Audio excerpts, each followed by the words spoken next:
The crystal flute felt cold against her trembling fingers, a stark contrast to the fire raging in her gut. Across the opulent ballroom, her husband, the man who had promised her forever, was laughing. He wasn't looking at her, his 8 months pregnant wife, but at the woman beside him, whose hand rested possessively on his arm. The woman's eyes, sharp and predatory, met hers. A cruel, knowing smirk played on her lips as she leaned in, her gaze dropping pointedly to the swell of her belly before returning to mock her. In that moment she knew. The whispers were true, but they didn't know her truth, her secret. They saw a fragile, heartbroken wife. They had no idea she held the key to the entire empire, a legacy sealed in wax, waiting for the perfect moment to shatter their gilded world. The city sprawled beneath their penthouse window, a glittering tapestry of a million distant lives. Yet she had never felt more alone. The apartment, a sterile masterpiece of glass, chrome, and minimalist art, was less a home and more a beautiful, silent vault. Every surface gleamed under the recessed lighting. Every cushion was perfectly plumped by a staff she rarely saw. It was a life curated for a magazine, devoid of fingerprints or warmth. She traced the condensation her breath made on the floor-to-ceiling window, her reflection a ghostly silhouette against the skyline. Her hand rested instinctively on the firm, round curve of her belly, a silent conversation with the new life stirring within her. This child, her child, was the only real thing in this gilded cage. Her husband was a man forged in the crucible of ambition. He didn't walk into rooms. He conquered them. His voice, a low baritone that commanded boardrooms and soothed investors, had once been the melody of her world. Now its cadence was a constant reminder of the growing chasm between them. He was a phantom in their home, a presence felt more in his absence than his company. He moved through the apartment in the pre-dawn hours and returned long after she had succumbed to a fitful, lonely sleep, the scent of his expensive cologne on his pillow, her only proof he'd been there at all. When he was home, a strange, impenetrable wall stood between them. His smiles were fleeting, his touches perfunctory. He would ask about her doctor's appointments with the same detached interest he'd inquire about stock prices, his eyes already drifting back to the ever-present glow of his phone. Tonight was the annual Foundation Gala, the crown jewel of the city's philanthropic scene. It was an event he orchestrated, a testament to his power and influence. For her, it was an obligation, another performance in their elaborate play. Her gown, a shimmering cascade of silver silk custom-made to accommodate her pregnancy, hung waiting. It felt like a costume for a role she no longer understood, the adoring, supportive wife of a titan of industry. She remembered a time when the prospect of such an evening would have filled her with a nervous excitement, a time when his hand on the small of her back felt like an anchor, not a formality. That was before the silence had crept in, insidious and suffocating. It started subtly.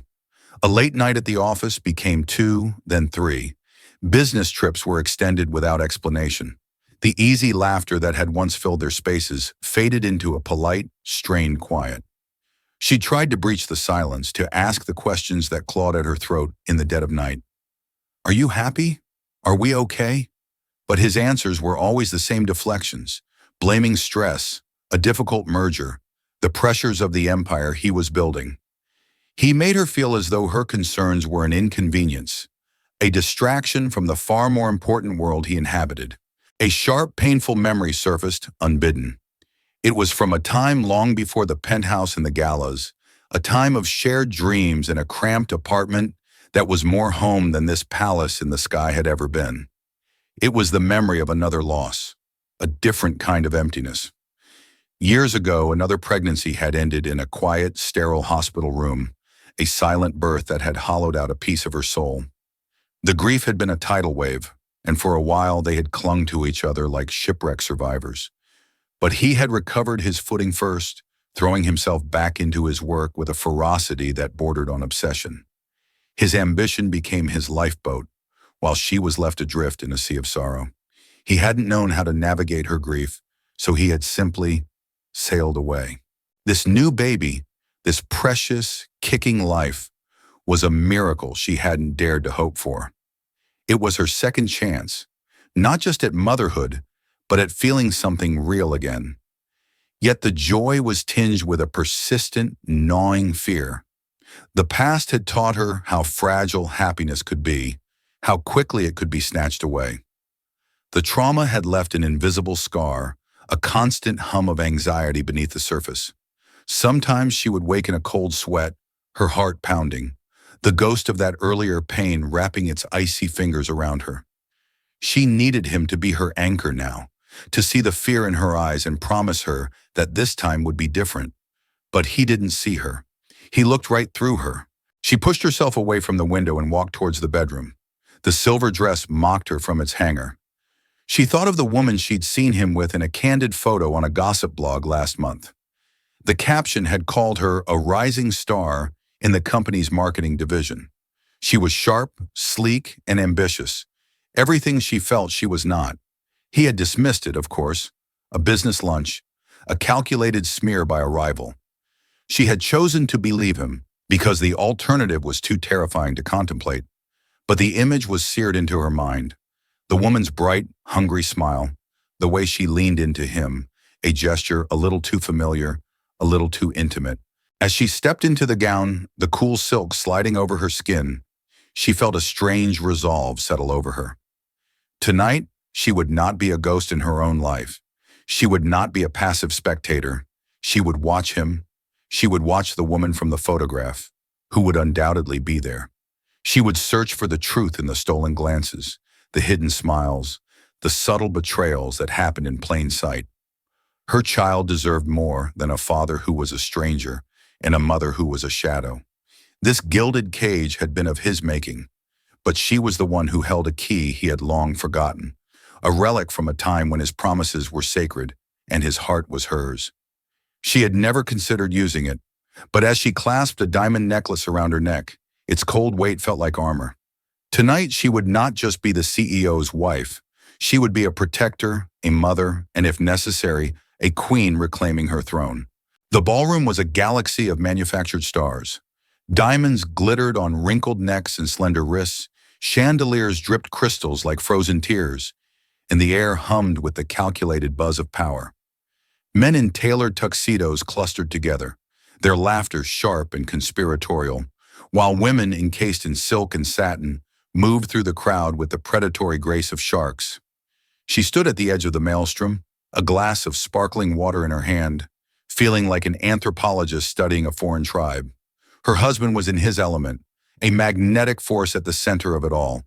He moved from group to group, a handshake here, a shared joke there, effortlessly charming and utterly in control. From her vantage point near a marble column, she had a clear view, and she saw her, the woman from the gossip blog. Her name, she'd learned from a quick, heart-pounding search, was Katerina. Tonight, Katerina was a vision in crimson, a stark, fiery contrast to her own pale silver. The dress was audacious, clinging to every curve, with a slit that climbed daringly up her thigh. She radiated a confidence that was almost blinding, her laughter loud and unrestrained. She was everything the wife was not, bold, brash, and utterly unapologetic. She watched as Katerina orbited her husband. She never approached him directly when he was in a large group, but she was always there, on the periphery, her eyes locked on him. When he broke away to speak with a single dignitary, Katerina would materialize nearby, engaging someone in animated conversation, but always positioning herself within his line of sight. It was a carefully choreographed dance, a performance of proximity and restraint that was more telling than any public embrace. The wife saw the subtle signals they exchanged, a fleeting smile, a quick, almost imperceptible nod. It was a private language spoken in a crowded room, a secret shared in plain sight. Her heart hammered against her ribs, a frantic bird trapped in a cage of bone. She felt a wave of nausea, and for a moment, the glittering room tilted. She steadied herself against the cool marble, taking a deep, shaky breath. It's just stress, she told herself. The heat, the pregnancy. But she knew it was a lie. This was the cold, sickening certainty of betrayal. Needing to escape the oppressive atmosphere, she slipped away through a side door that led to a quieter, less crowded corridor. She found a small, empty lounge, furnished with velvet armchairs and dimly lit. She sank into one, the plush fabric a small comfort, and closed her eyes, pressing her fingers to her temples. The distant thrum of the orchestra was a dull, persistent ache in her head. A few moments later, the sound of voices and clicking heels approached. She froze, not wanting to be discovered in her moment of weakness. She shrank back into the shadows of the large armchair as two women entered the lounge, their voices dripping with the casual cruelty of the privileged. "Did you see her dress?" one woman said, her voice a nasal whine. "That red thing, it's practically screaming for attention." "Well, it certainly got his attention," the other replied with a throaty chuckle. "He hasn't taken his eyes off her all night." Poor thing, his wife, standing there looking like a lost, pregnant doll. "It's almost tragic." "Almost," the first woman snorted. "Honestly, what did she expect?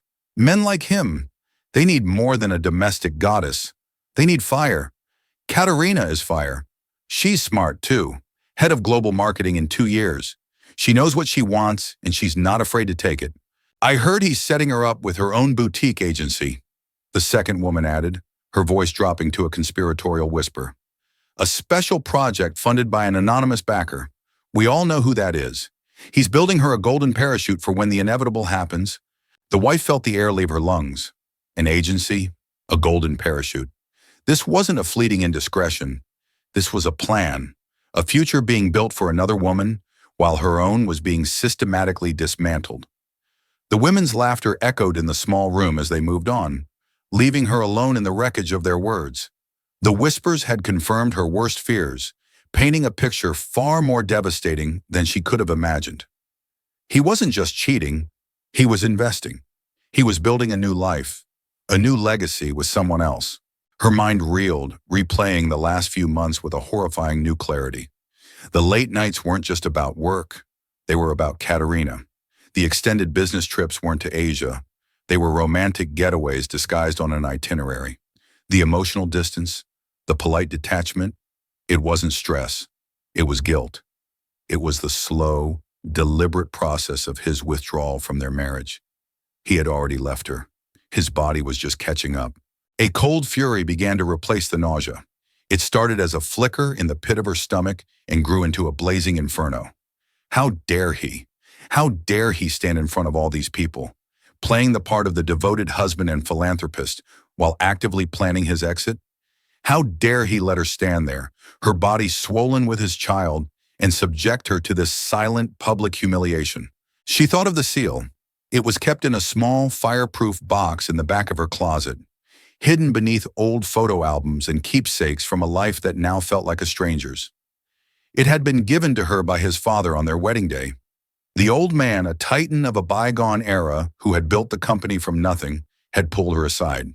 His eyes, usually sharp and calculating, had been soft that day. "My son is a good man," he had said, his voice raspy with age. "But he has a flaw. He sometimes confuses what is valuable with what is shiny. This company was built on a promise, to create, not just to profit. This seal," he explained, pressing the heavy ornate object into her hand, "was my father's.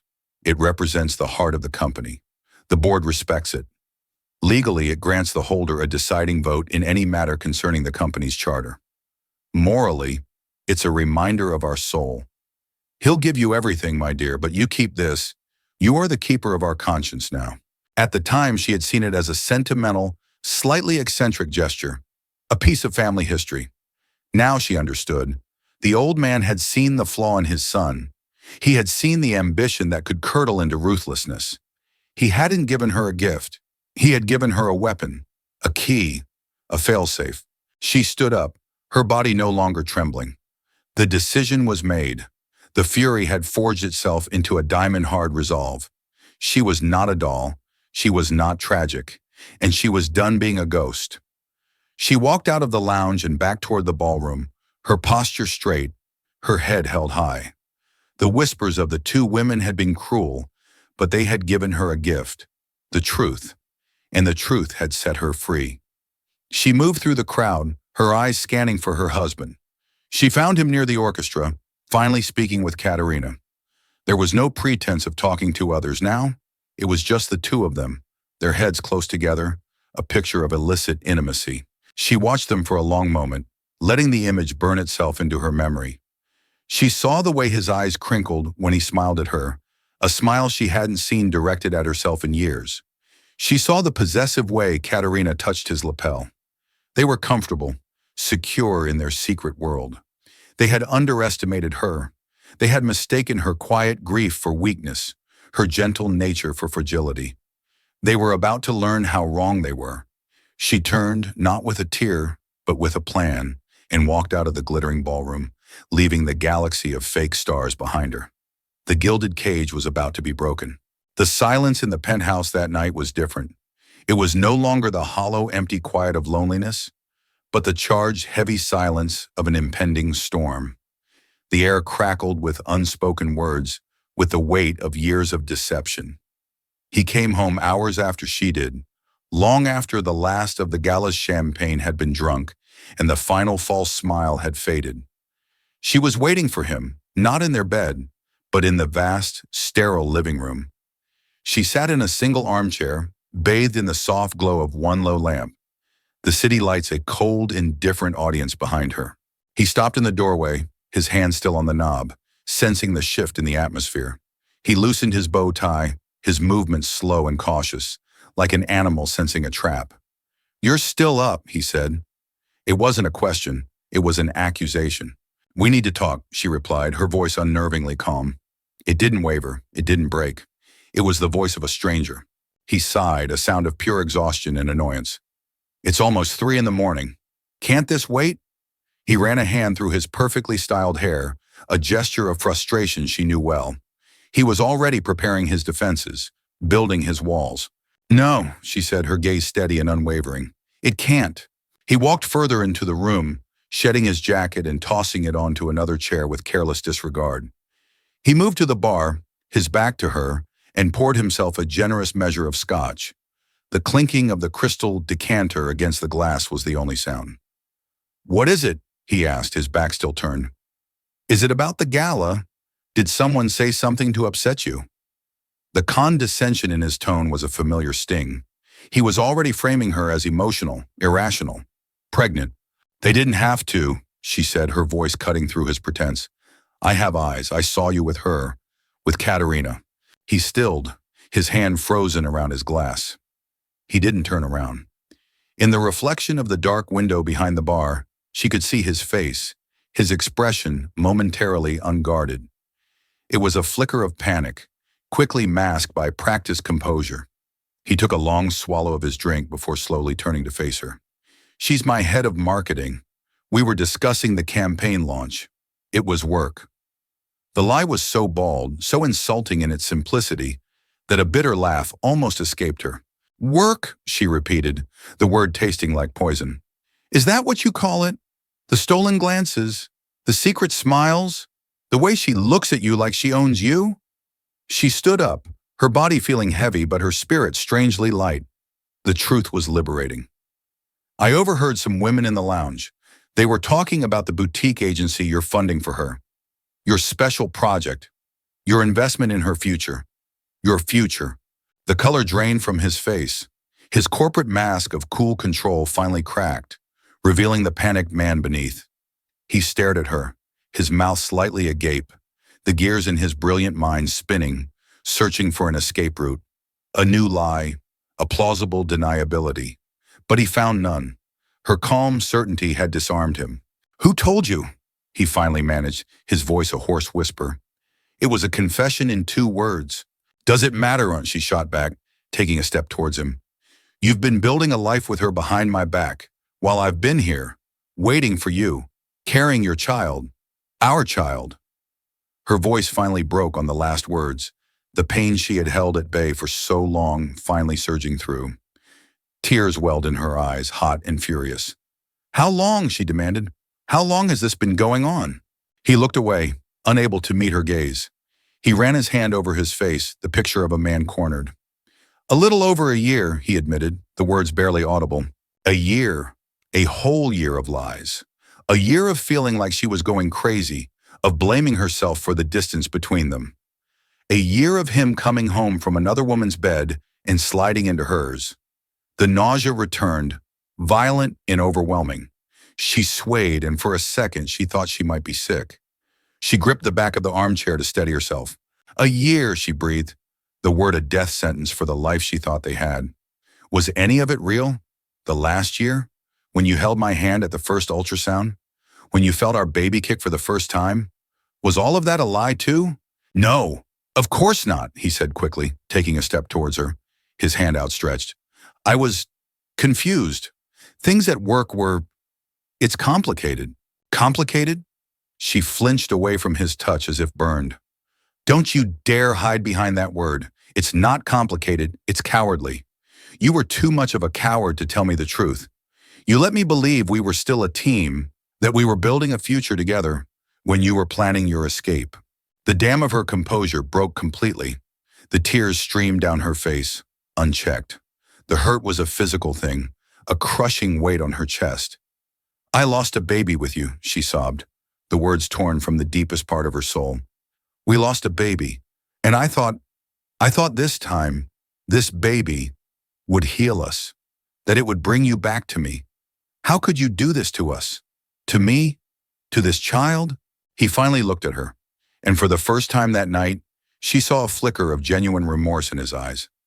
Not just the panic of being caught, but a glimmer of the man he used to be. The man who had held her as she wept in that hospital room years ago. I know, he said, his voice thick with an emotion she couldn't quite name. Guilt? Pity? I'm sorry, I never wanted to hurt you. You did more than hurt me, she said, her voice dropping to a whisper raw with pain. You broke me. You broke everything we were. An exhausted silence fell between them. The confession hung in the air, ugly and undeniable. There was no going back. The carefully constructed facade of their marriage had been shattered, and all that was left were the sharp, glittering fragments. What do you want? He asked, his voice defeated. A divorce? Half of everything? It's yours. I won't fight you. She looked at him, at this man who was suddenly a stranger to her. He thought this was about money. He was already trying to manage the situation, to mitigate the damages, to settle. He still didn't understand. He didn't understand her at all. I don't want your money, she said, wiping her tears with the back of her hand, a new resolve hardening her voice. I want you to understand what you've lost, what you've thrown away. She turned and walked toward their bedroom, her steps steady. She didn't look back. The unveiling was complete. He had revealed his betrayal. Soon she would reveal her power. The storm had broken, and the real battle was about to begin. A week after the devastating confession, she found herself in another gilded room for another mandatory performance. This time it was a press luncheon celebrating the company's new international headquarters, a gleaming skyscraper that had redefined the city's skyline. Her husband had insisted she attend. We need to present a united front, he'd said, the words cold and strategic, for the media, for the shareholders, until we figure things out. It was a bitter pill to swallow, to stand by his side and smile for the cameras, the chasm between them wider than ever. But she agreed, not for him, but for herself. It was a tactical decision. She needed to maintain her position, to observe, to wait for the right moment. The restaurant he'd chosen was on the top floor of the new building, a place of panoramic views and hushed, reverent tones. The city's most influential journalists and business leaders were there, their conversations a low murmur beneath the clinking of silverware. She sat at the head table, a perfect prop, nodding and smiling as her husband spoke eloquently about vision, innovation, and the future. She felt a million miles away, an actress in a foreign film, speaking lines she didn't understand.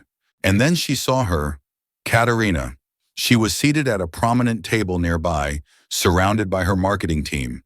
She was holding court, animated and radiant, a glass of champagne in her hand. Her crimson dress from the gala had been replaced by a sharp white power suit that was both professional and undeniably sexy. Her eyes, bright with triumph, kept flicking toward the head table, towards her. The wife tried to ignore her, to focus on the bland risotto in front of her. But Katerina's presence was a magnetic force of malice. She could feel the woman's gaze on her, sharp and dissecting. After the main speeches were over and people began to mingle, she knew a confrontation was inevitable. Katerina was not the type to let an opportunity for a power play pass her by. She had escaped to the powder room, needing a moment of reprieve from the suffocating pretense of the luncheon. She stood before the large, gilt-edged mirror, splashing cold water on her face, trying to quell the anxiety fluttering in her chest. When she looked up, Katerina was standing behind her, her reflection sharp and smug in the mirror. "I thought that was you," Katerina said, her voice smooth as silk but laced with venom. She moved to the sink beside her, pulling a lipstick from her purse. "You're looking tired. Pregnancy can really take it out of you, can it?" The wife didn't answer. She met Katerina's eyes in the mirror, her own gaze flat and cold. Katerina laughed, a short, sharp sound. "He worries about you, you know. He says you're so fragile, especially after what happened before." The casual cruelty of the remark, the violation of her most private pain, was like a physical blow. Katerina knew about the baby she had lost. He had shared that sacred grief with this woman. He had given her that too. "You should really be at home resting," Katerina continued, applying a slash of bold red to her lips. She capped the lipstick with a decisive click. "This high-powered world, it's not for everyone. It requires a certain resilience, a certain strength." Her eyes raked over the wife's swollen form with undisguised contempt. "Some women are made for the boardroom. Others are made for the nursery." The wife felt the fury, white-hot and potent, rise within her, but she held it back. To lash out here, to cause a scene, would be to play Katerina's game. It would be a victory for her. She would be dismissed as the hysterical, hormonal wife. So she remained silent, her stillness a stark contrast to Katerina's performative confidence. Katerina clearly took her silence as weakness. She leaned closer, her voice dropping to a conspiratorial whisper, though it was loud enough for anyone entering the powder room to hear. "I just don't want you to have any false hope. He and we have a future. We have an understanding. He's a man who needs a partner, not a patient. He needs someone who can stand beside him, not behind him. Once the baby is born, he's going to do the right thing. For everyone." She patted the wife's arm, a gesture of feigned sympathy that was more insulting than a slap. "Take care of yourself," she purred, before turning and gliding out of the powder room, leaving a trail of expensive perfume and poison in her wake. The wife stood frozen for a long moment, her knuckles white as she gripped the edge of the marble sink. The mockingbird had sung her song of triumph. She had mocked her pregnancy, her grief, her very womanhood. She had laid out her victory plan with sickening certainty, confident that the wife was a broken, powerless thing who would simply step aside. But Katerina, in her arrogance, had made a critical mistake. She thought the battle was for a man. She thought the prize was the CEO. She had no idea that the real war was for the soul of a company, for a legacy. She had no idea that the quiet, pregnant woman she had just insulted held the one thing that could dismantle her entire future. A strange, cold calm washed over the wife. The tears were gone, replaced by an icy resolve. Katerina had just handed her the final piece of motivation she needed. This was no longer just about a broken heart and a betrayed marriage. It was about justice. It was about proving that strength wasn't loud and dressed in a power suit. Sometimes strength was quiet, patient, and underestimated. She looked at her reflection. Katerina was wrong. She wasn't tired. She was waiting. She wasn't fragile. She was forged in the fires of loss and grief. The mockingbird had sung her song, but the canary in the coal mine was about to prove that the most dangerous threats are the ones you never see coming. She smoothed down her dress over her belly, a protective, primal gesture. "She has no idea who we are," she whispered to the child within. She walked out of the powder room, not as a victim, but as a warrior preparing for her final, decisive battle. The luncheon was over, but the war had just begun. The days following the luncheon were a blur of suffocating silence and churning emotions. She and her husband existed as two ghosts haunting the same opulent mausoleum, their conversations reduced to terse, necessary exchanges about schedules and appointments. He slept in the guest room, a tacit acknowledgement of the irreparable fracture between them. But the physical distance did little to quell the storm raging inside her. Katerina's taunts echoed in her mind, each venomous word a fresh twist of the knife. "He says you're so fragile. Others are made for the nursery." The humiliation was a constant, bitter taste in her mouth. She would spend hours in the nursery they had designed together. the soft grays and yellows of the room now seeming to mock her. She'd run her hands over the smooth wood of the crib, trace the outline of the hand-painted stars on the ceiling, and feel a profound and terrifying conflict. A part of her, the wounded, heartbroken part, wanted to flee, to pack a bag, disappear, and raise this child far away from the poison of her husband's world. She imagined a small, quiet life in a town where no one knew their name, a life of simple, honest joys. But another, fiercer part of her refused to be driven out. It was the part of her that Katerina had awakened with her cruelty. It was the primal, protective instinct of a mother, not just for the child in her womb, but for the woman she had almost allowed herself to forget. Why should she be the one to run? Why should she be the one to sacrifice her home, her stability because of their betrayal? This was her home. This was her child's birthright. And that company, a part of it belonged to her, entrusted to her by a man who had seen her true worth long before his son had forgotten it. Her nights were sleepless. She would lie awake, her hand on her belly, feeling the powerful kicks and rolls of her baby, a constant, living reminder of what was at stake. During these long, dark hours, the memories of her first loss would return, not as a wave of grief, but as a source of unexpected strength.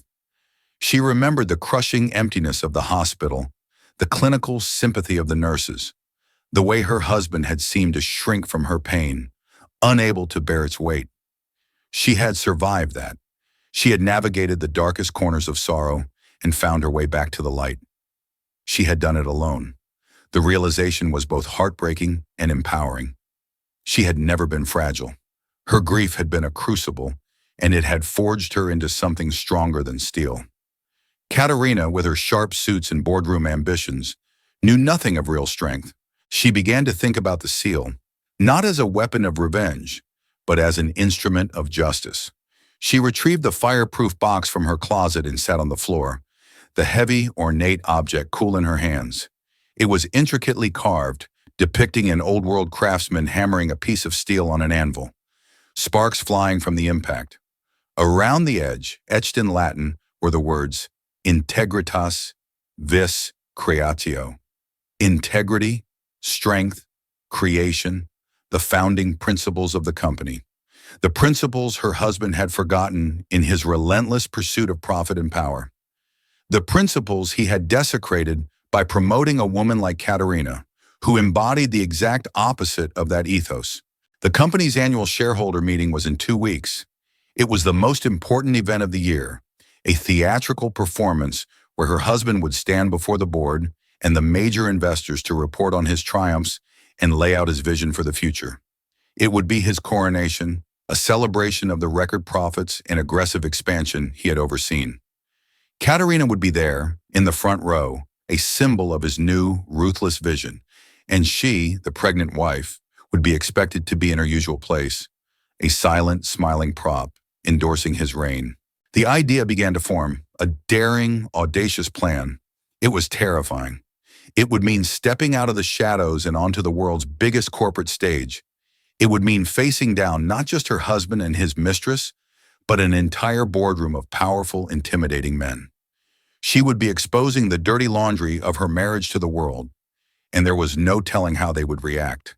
They could dismiss her as a scorned woman, a liability. The press would have a field day. The scandal could tank the company's stock price. For days, she wrestled with the decision. She would walk the silent halls of the penthouse, the plan a living thing inside her, growing alongside her child. She would stand by the window looking down at the city, feeling the weight of the choice before her. Was this about her?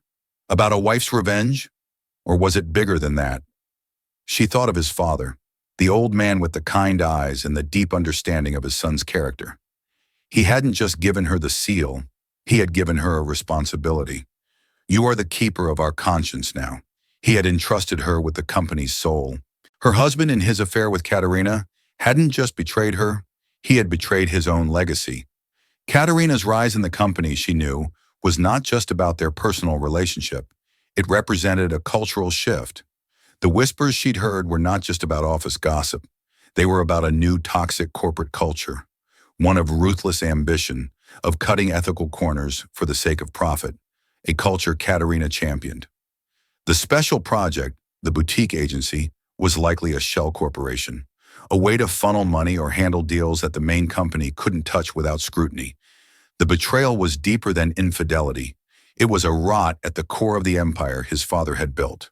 The turning point came one evening, a few days before the meeting. She was in the nursery when her husband came to the door. He looked tired, his shoulders slumped. "I've spoken to my lawyers," he said, his voice devoid of emotion. "They'll draw up the papers. It will be generous." She looked at him, truly looked at him, and felt not hatred, but a profound pity. He was still trying to solve this like a business deal, with contracts and settlements. He couldn't see the human wreckage he had created. "I don't want your papers," she said quietly. "Not yet." He looked confused.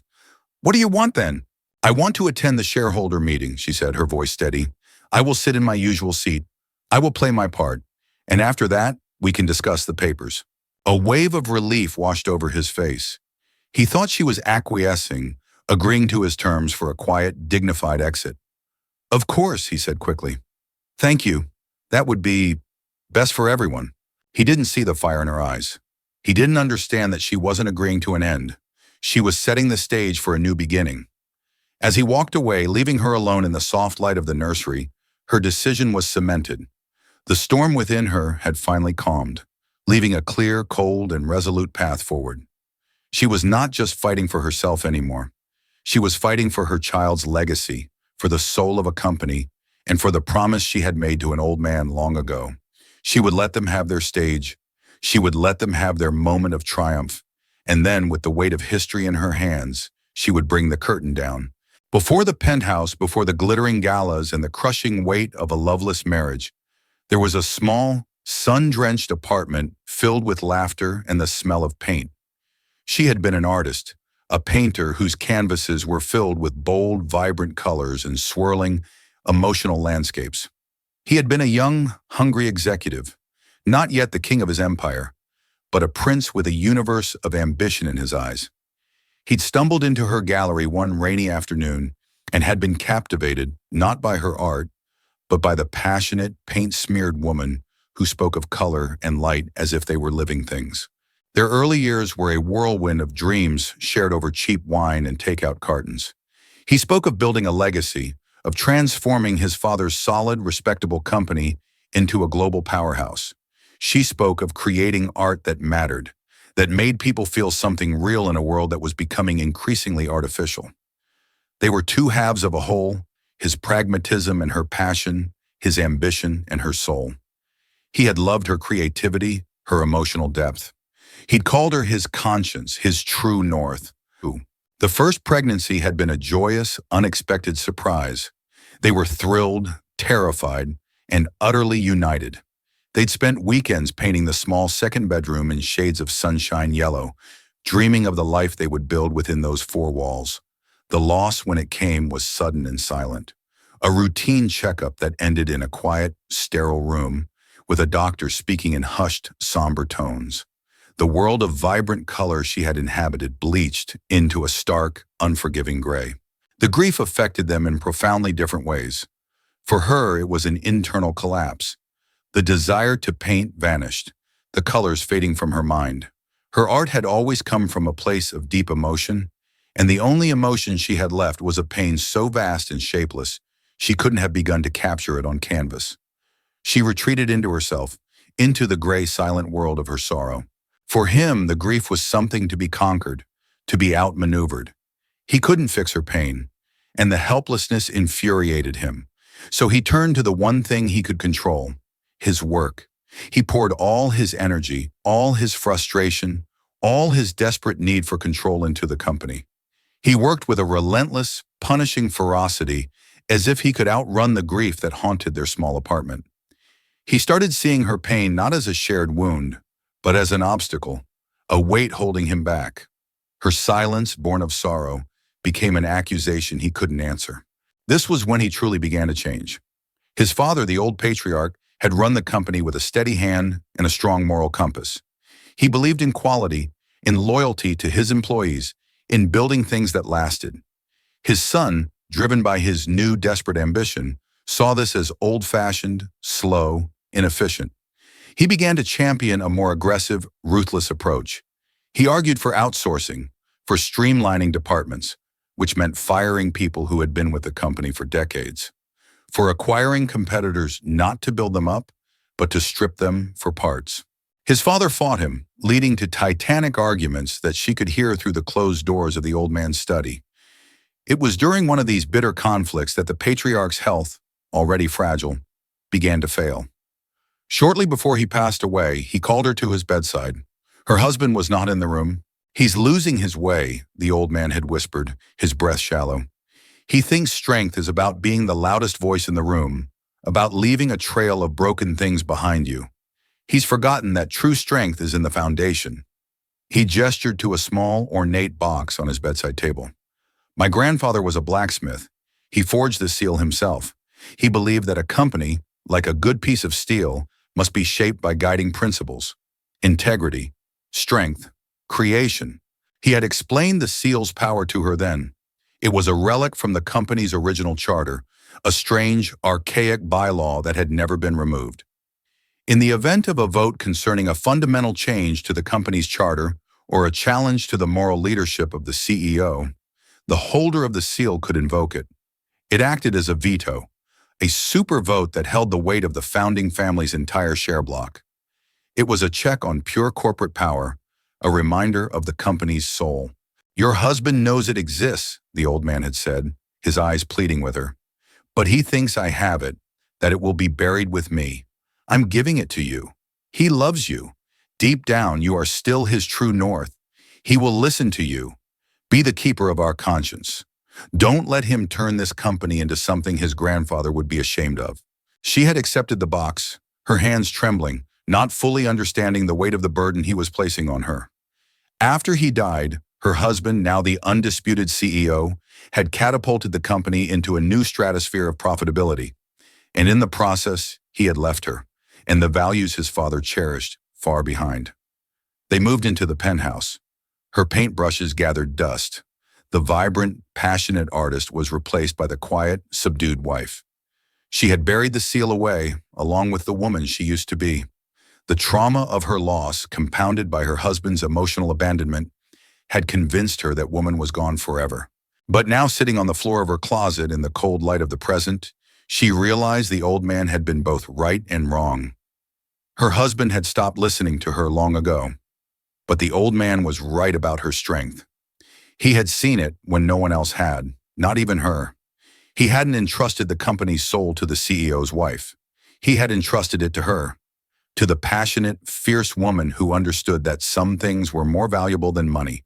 Katerina's mockery, her husband's betrayal, they had been the hammer striking the anvil. The pain had been the fire, and it had forged her anew. She was not the fragile, broken woman they saw. She was the granddaughter-in-law of a blacksmith.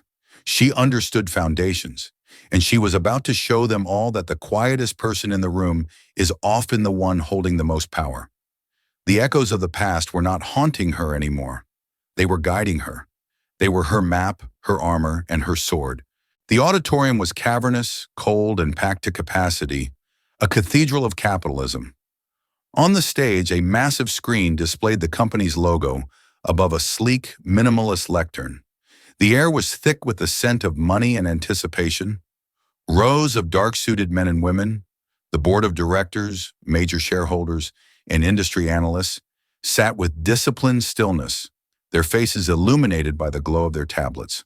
The press, a restless pack of predators, were cordoned off to the side, their cameras poised like sniper rifles. She walked in on her husband's arm, a ghost in silver-gray silk. Her presence was a formality, a piece of stage dressing. She was the dutiful wife, her pregnant form a symbol of the CEO's virility and legacy, a perfect picture for the cover of Fortune magazine. He guided her to her seat in the front row, squeezed her hand with a performative affection that made her skin crawl, and then ascended the stage to a round of robust, reverent applause. She settled into her chair, her heart a steady, rhythmic drum against her ribs. She was terrified, but a strange, preternatural calm had enveloped her. In her handbag, wrapped in a silk scarf, lay the heavy, cold weight of the seal. She looked at the faces in the front row. There was the grizzled, old money chairman of the board, a man who had been her father-in-law's closest friend. There were the shrewd, calculating venture capitalists who saw people as numbers on a spreadsheet. And there, sitting just 2 seats away, was Katerina. Katerina was a vision of triumph. She wore a tailored black dress, severe and elegant. She radiated an aura of untouchable power, her posture perfect, her expression serene. When their eyes met, Katerina gave her a slow, deliberate nod, a gesture of dismissal, a final acknowledgement of her victory. The wife simply looked back, her expression unreadable, and then turned her attention to the stage. Her husband was in his element. He was a master orator, weaving a narrative of unprecedented success and boundless future potential. He spoke of profit margins, of market penetration, of aggressive acquisitions. The numbers he presented were staggering, and a pleased murmur rippled through the audience. He was the conquering hero, and this was his victory lap. And a key driver of this success, he announced, his voice booming with pride, has been the revitalization of our global marketing strategy, spearheaded by the most brilliant mind in the industry. A woman whose vision and tenacity will be a cornerstone of our future. Please join me in congratulating our new Senior Vice President of Global Strategy, Katerina. He gestured towards Katerina. The spotlight swung to her. She stood basking in the applause, her smile a dazzling display of perfectly white teeth. She looked from the CEO to the audience, and then, for a final, triumphant moment, her gaze landed on the wife. It was a look of pure, unadulterated victory. The queen was dead. Long live the queen. Her husband continued, Katerina will also be heading a new, independently funded venture, a boutique innovation hub, to explore more agile investment opportunities, ensuring our dominance for decades to come. This was it, the public anointing, the legitimization of their affair, disguised as a brilliant business move, the creation of the golden parachute the women at the gala had whispered about. As the applause for Katerina subsided, her husband prepared to move to his closing remarks. This was her moment. Her hand went to her purse. Her fingers closed around the seal. It was now or never. Excuse me. The voice was quiet, but amplified by the microphone on the table in front of her. It carried through the silent auditorium. It was her voice. Every head turned. A confused, shocked silence fell over the room. On stage, her husband froze, his smile faltering. He stared at her, his eyes wide with disbelief and growing panic. She stood up slowly, deliberately. Every eye was on her. She felt 1,000 points of pressure, but her resolve was a shield. My apologies for the interruption, she said, her voice clear and steady, betraying none of the terror she felt. But I believe a crucial piece of company history has been overlooked in this presentation. She walked from her seat towards a small set of stairs at the side of the stage. A security guard moved to intercept her, but she gave him a look of such calm authority that he hesitated. Her husband, regaining some composure, spoke into the microphone. My wife she's not feeling well. The pregnancy, I am feeling perfectly fine, she said, now standing on the stage a few feet away from him.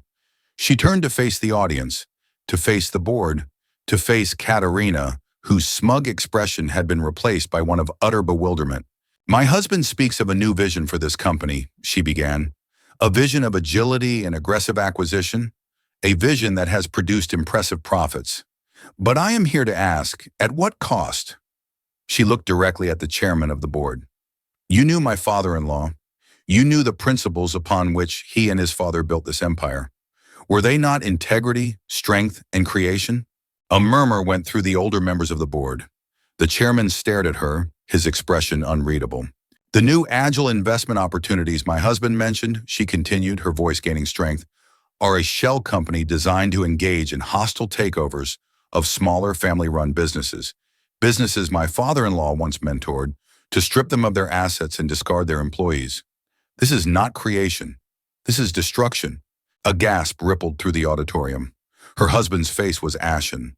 This is an outrageous and baseless accusation, he stammered.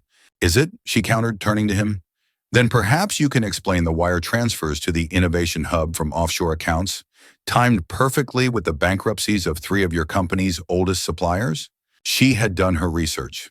The sleepless nights had not been spent just wrestling with her emotions, but with a private investigator, a quiet, meticulous man who had uncovered the rot beneath the floorboards. She turned back to the audience. This is not just a change in business strategy, it is a change in the company's charter, a shift in its very soul, a shift championed by the new senior vice president. She let her gaze fall on Katerina, who now looked physically ill. And according to the original company charter, she said, her voice ringing with authority, any such fundamental change requires more than a simple board vote. It requires the consent of the family's legacy. She reached into her handbag, pulled out the silk scarf and unwrapped the seal. She held it up for all to see. The stage lights glinted off the old carved metal.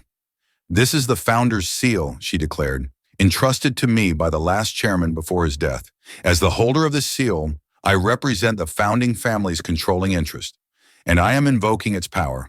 I do not consent. The auditorium erupted. Shouts, gasps, the frantic clicking of cameras. The chairman of the board was on his feet, his face a mask of astonishment.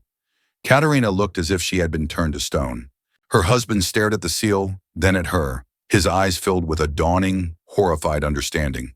He had seen her as a fragile doll, a domestic goddess, an emotional casualty. He had never, in his wildest nightmares, imagined she was the chairman. His gambit had failed. Hers had just begun. The aftermath was a hurricane. The shareholder meeting descended into chaos, ending abruptly as the board members, led by the stunned but galvanized chairman, immediately called for a closed-door emergency session. The press exploded with a frenzy of speculation. Headlines screamed about the corporate coup, the scorned wife's revenge, the secret power play that had rocked the city's most powerful company. She was escorted out through a private exit, shielded from the cacophony by the same security guard who had tried to stop her. He looked at her with a newfound respect. She didn't go back to the penthouse. She went to a quiet hotel suite she had booked under her maiden name, a sanctuary prepared in advance for the fallout. She turned off her phone, ignoring the hundreds of calls and texts that were undoubtedly flooding in. For the first time in over a year, she felt a sense of peace. The storm that had raged within her had finally broken, and in its wake was a quiet, clean exhaustion. The board meeting, she learned later, was brutal. Armed with the evidence from her private investigator and the undeniable authority of the seal, the narrative was reframed. It was no longer about a marital dispute. It was about a CEO who had abandoned his fiduciary and ethical duty. The hostile takeover scheme, the shell company, the covering of tracks, it was a betrayal not just of his wife, but of every shareholder in the room. His affair with Katerina was merely a symptom of the deeper disease of his character. By the end of the day, he was forced to resign. His severance package was slashed to the bare minimum required by his contract. Katerina was fired immediately, her special project dismantled, and she was facing a potential lawsuit from the company for misuse of corporate funds. Their gilded future, built on lies and ruthless ambition, had crumbled to dust in a matter of hours. The mockingbird's song had been silenced for good. Her husband tried to see her once. He showed up at the hotel, his face haggard, his bespoke suit rumpled. He looked like a king who had been deposed overnight, lost and bewildered. She agreed to meet him in the hotel lobby, a neutral space. Why, he asked, his voice hoarse. Was all this for revenge? To destroy me? She looked at the man she had once loved, the father of her child, and felt a surprising lack of anger. All that was left was a sad, hollow ache for what they had lost, for the man he could have been. No, she said, her voice gentle. This wasn't about destroying you. It was about saving what your father built. You confused strength with cruelty. You thought integrity was a weakness. You surrounded yourself with people who reflected your own flaws. I did this for the legacy you were throwing away, and I did it for our child, so that one day they can be proud of the name they carry, not because of its wealth, but because of its worth. He stared at her, finally understanding the depth of his miscalculation. He had not just lost a wife, he had lost his moral compass, and he hadn't even realized she was the one holding it the entire time. He nodded slowly, a broken man, and left without another word. In the weeks that followed, the dust began to settle. The old chairman of the board, acting as interim CEO, reached out to her. He asked her to take a permanent seat on the board, as the official representative of the founding family's trust. Your father-in-law was right about you, he'd said. You are the conscience of this company. After much thought, she accepted, not to run the company, but to guide it, to ensure it never lost its way again. She sold the cold, sterile penthouse and bought a beautiful old house with a large, sun-filled garden. She set up a studio for herself, the scent of turpentine and oil paints once again filling her life. The colors started coming back, slowly at first, then in a rush of vibrant, joyful creation. 2 months later, she gave birth to a healthy, beautiful baby girl. As she held her daughter in her arms for the first time, looking down at the tiny, perfect face, she felt a love so fierce and profound, it eclipsed all the pain that had come before. This was her true legacy. This was her creation. She was no longer just the CEO's wife, a victim, or even a victor. She was a mother, an artist, a guardian of a legacy, and the architect of her own life. She had walked through the fire of betrayal and emerged not scorched, but forged. The ashes of her old life had become the embers of a new, brighter future, one she would build on her own terms, with integrity, strength, and a whole lot of love. Now, as this story comes to an end, we're left with her powerful choice. She could have taken the settlement and disappeared, starting a quiet new life away from the drama. Instead, she chose to fight, not just for herself, but for a legacy and a set of principles she believed in. So, the question for you is, what would you have done in her place? Would you have walked away to protect your peace and your child from the public fallout? Or would you have stepped into the fire to reclaim your power and fight for what you believed was right? Let us know in the comments below.